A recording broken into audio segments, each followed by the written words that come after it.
시청자 여러분 안녕하십니까? 황셰프의 요리교실입니다. 자, 오늘은 미국 대선이 얼마 전까지만 하더라도 한 보름 전까지만 하더라도 그래도 바이든이 이겼다, 트럼프가 코로나로 그냥 다 무너졌다 했는데요, 요 최근에 좀 이상한 양상이 전개되고 있습니다. 그래서 미국 대선이 어떻게 흘러가는가, 이것은 앞으로 주한미군 철수나 또 한국과의 미국과의 동맹 정책 문제, 특히 문 정권이 미국과 동맹 문제에서 지금 트러블이 많이 생기고 있습니다. 미국은 미국이 주도하는 인도, 일본, 그리고 호주, 미국 이런 4개의 나라를 연합에 한국도 들어오라 했는데 한국이 들어가지 않겠다 했어요. 그래서 미국이 경제 동맹뿐만 아니라 4개 안보 동맹까지 만들어서 중국을 포위하겠다, 지금 이렇게 나오고 있습니다. 근데 한국은 거기 2군데 다 배제됐고, 미국에서는 비공식적으로 한국은 우리 편이 아니라 중국 편을 선택했다라는 이야기까지 나오고, 미국의 재무부, 상무부, 국무부가 나서서 앞으로 북한 도와준 놈 있으면 그냥 두지 않겠다, 돈으로 그냥 벌금을 때리겠다라고 협박했는데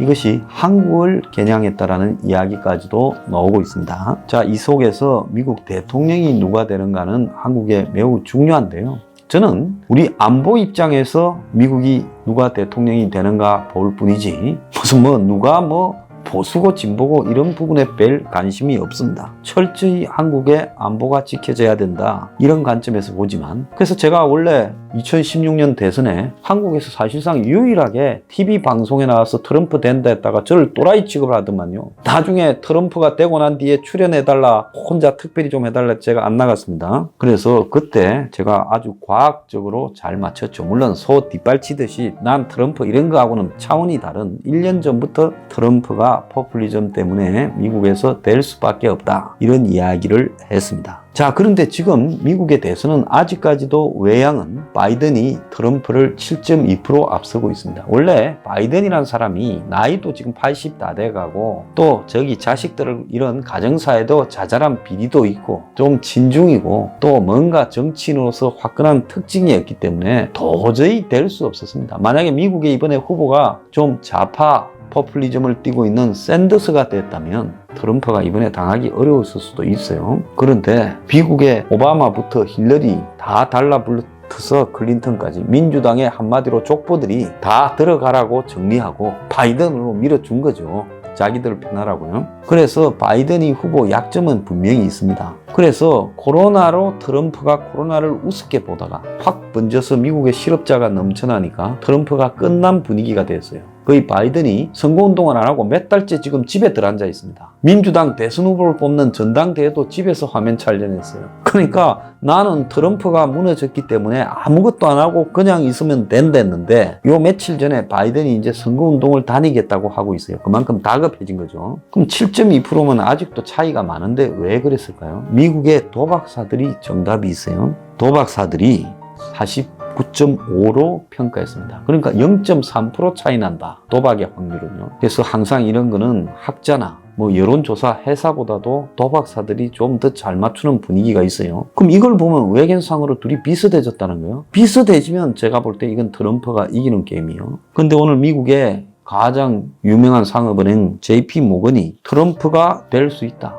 거의 따라잡았다. 지금 미국 곳곳에서 계속 경찰이 흑인들한테 총을 쏘고, 비무장 흑인한테 20발 쏜 것도 LA에서 나왔고, 또 며칠 전에 위스콘신의 커너시아라는 데서 비무장한 흑인한테 등 뒤에서 쏴서 폭동이 일어나서 주변을 다 태웠죠. 잽싸게 트럼프가 그 도시를 방문해서 카메라점이 불에 탄 그 카메라점 주인과 이렇게 위로하는 장면이 나왔어요. 그건 뭐냐? 흑인 폭동에 항상 피해 위협을 느끼고 사는 백인 포효를 노리는 거죠. 어차피 흑인들 중에 트럼프 찍을 사람은 아주 잘 사는 흑인들이나 소수밖에 없어요. 그러니까 트럼프의 전략은 포기하는 데는 아예 확실히 버려버리고 백인들 중에 안정을 바라는 백인들을 내 편으로 끌어들이자. 그래서 트럼프가 지금 원하는 거는 경찰이 좀 더 열심히 총을 쏴서 곳곳에서 흑인 폭동이 일어나면 이거는 트럼프를 도와주는 거다라고 생각하고 있습니다. 근데 미국 대선에서 가장 결정적인 데는 6군데예요. 이 6군데 주 스윙 스테이트, 그러니까 한 번은 이쪽에 갔다가 한 번은 저쪽에 갔다가 공화당 민주당을 왔다리 갔다리 하는 6개 주만 잡으면 이 트럼프가 되든 그 잡는 사람이 이기는 겁니다. 그래서 그게 어디냐? 미시간, 위스콘신, 펜실바니아, 노스캐롤라이나, 애리조나, 플로리다입니다. 여기에 대의원이요. 미국의 전체 대의원이 538명입니다. 미국은 간접선거잖아요. 주마다 이렇게 투표해서 한 명이라도 앞서면 그 주의 표를 다 가져갑니다. 이제 한 2개 주만 비율에 따라서 표를 나누는 게 있고요. 나머지 주는 전부 다 이긴 자가 승자 독식입니다. 지난번에 트럼프가 힐러리한테 이겼을 때 투표한 사람 숫자로는 300만 표를 졌어요. 옛날에 부시가 대통령이 될 때도 아들 부시가 180만 표를 졌는데 선거인단에서 이긴 거죠. 그러니까 국민이 투표한 숫자가 많은 게 아니라 각 주마다 주의 인구에 비례해서 선거인단이 배당돼 있어요. 그걸 많이 확보하면 대선에 이기는 겁니다. 그런데 주마다 이 정치 성향이 좀 많이 정해져 있어서요. 미국의 북동부, 뉴욕이나 이런, 이 문신 참 멋집니다. 북동부나 이런 데는 무조건 민주당. 그리고 중서부 지역의 판벨트라고 부르는 농사지대나 또 남부의 텍사스, 애리조나 이런 데는 무조건 지금 트럼프 지지 경향. 그리고 또 서부, 해안가로는 캘리포니아 이런 데는 또 무조건 민주당. 이렇게 돼 있습니다. 그래서 빨간색, 파란색,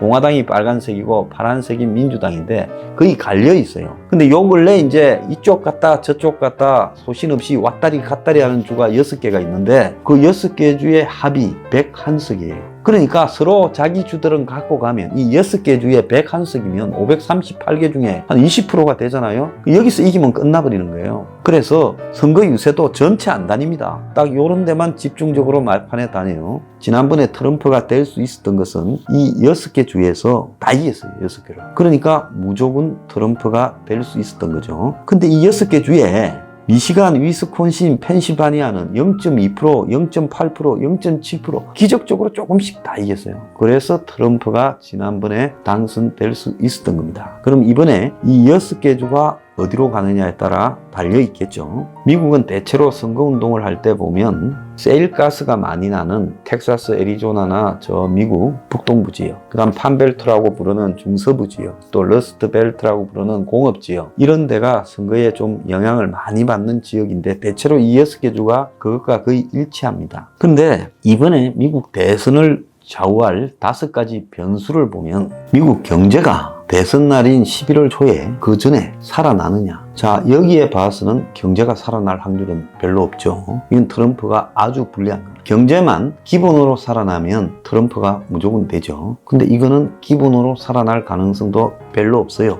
두 번째는 백신이 개발될 수 있느냐인데 미국에서는 트럼프가 9월 말에서 10월 말 사이 이제 조금 더 후퇴해서 10월 말에 백신이 나온다고 합니다. 미국 질병예방통제센터에서요. 근데 그 백신은 무리죠. 그렇지만 트럼프는 이거 효과 있다 나왔다고 뻥을 칠 겁니다. 아마 미국에 몇 개 회사가 준비하고 있는 걸로 보여요. 그래서 그 백신 개발이 먹혀드느냐, 백신 맞다 하느냐, 안 그러면 뭐 논란이 벌어져가 물을 가지고 우리한테 백신이라 하느냐, 이제 이런 게 남아있어요.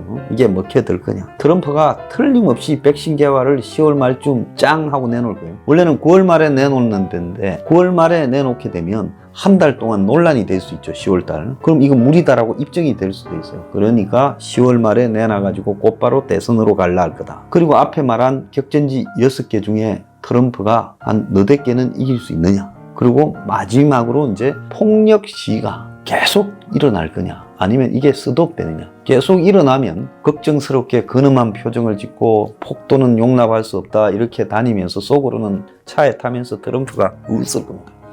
자꾸 폭력 시위가 일어나면 트럼프가 되는 거예요. 그러니까 흑인들은 트럼프를 죽으라 싫어하면서 흑인들이 트럼프를 지금 폭력 시위로 해주는 거예요. 흑인들이 진짜 억울하게 총격을 받았으면 침묵 시위를 한다든지 폭동을 지르고 불을 지르지만 않아도 괜찮은데 이 흑인들이라는 사람들이 보통 분노하면 불 지르고 약탈하죠. 그리고 이제 마지막으로는 미국의 우편 투표라는 문제가 있어요. 미국은 땅이 굉장히 넓지 않습니까? 그러니까 한국처럼 뭐 걸어서 동네마다 다 투표소가 있는 게 아니에요.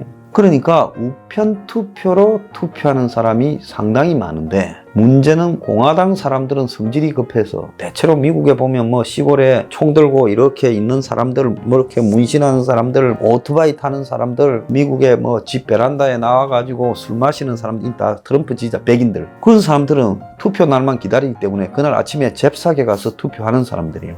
근데 민주당 지지자들은 좀 뭐 사는 척하고 좀 인텔리인 척하고 이런 사람들이 많아요. 그래서 민주당 지지자 상당수가 우편 투표를 한다는 거예요. 그러면 이 우편 투표는 한꺼번에 까는 게 아니라 당일날은 직접 투표만 까고 우편 투표는 당일날은 15% 까고 이후에 매일 15%씩 깐대요. 왜 그러는지는 모르겠는데 아마 미국에서 좀 멀어서 도착하는데 시간이 걸리는 그런 게 있는 모양이에요. 그러니까 땅 하면 트럼프가 당일은 빨갛게 뒤덮으면서 트럼프 후보가 승리했습니다 되는데 이제 우편 투표를 하루씩 까기 시작하면서 미국 11월 3일 대선인데 6일 뒤쯤 11월 9일에는 결과가 뒤집어졌습니다 하고 될 수 있다라는 지금 가능성도 있는 거예요.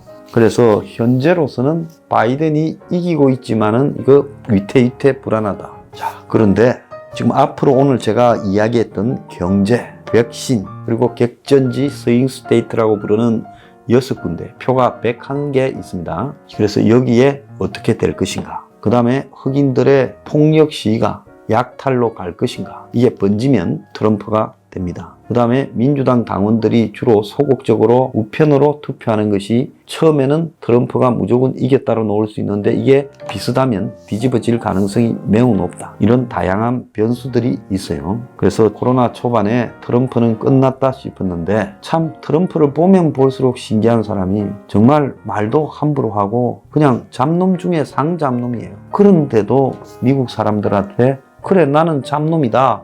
근데 잡놈보다 잡놈이면서 아닌 척한 놈이 더 나쁘지 않냐고 바이든을 공격합니다. 근데 바이든은 가만히 있어요. 그래서 위선적인 거에 싫으냐 잡놈이 싫으냐 대결해서 미국의 백인 노동자 백인들요. 그런데 뭐 흑인이나 아시안한테 우리 일자리 뺏겠다 해가지고 미국 영화에 보면 시골에 낯선 사람이 오면 시비 걸라고 딱 하는 그런 백인 노동자들은 막 죽었다 깨어나도 트럼프가 바람을 1000번을 피워도 트럼프가 국가의 돈을 몇십억 달러를 도둑질해도 우리는 잡놈 트럼프가 좋다는 거예요. 그러니까 이거는 문화의 문제인 거예요. 문화의 문제. 그러니까 미국의 대선은 어떤 정치의 문제가 아니라 이 문화, 즉 엘리트 중심의 이 지식인 상류층에 대한 거부감, 이게 퍼플리즘인데 백인 사이에 그게 굉장히 번져 있다는 겁니다. 그래서 트럼프가 대선에 이번에도 맛이 갔다가 되살아나고 있는 것은 미국의 문화, 백인 노동자 계층의 문화가 지금 중요하게 작용했다. 이렇게 볼 수 있습니다. 미국 대선 다시 흥미진진하게 돌아가고 있습니다. 자, 오늘의 한마디.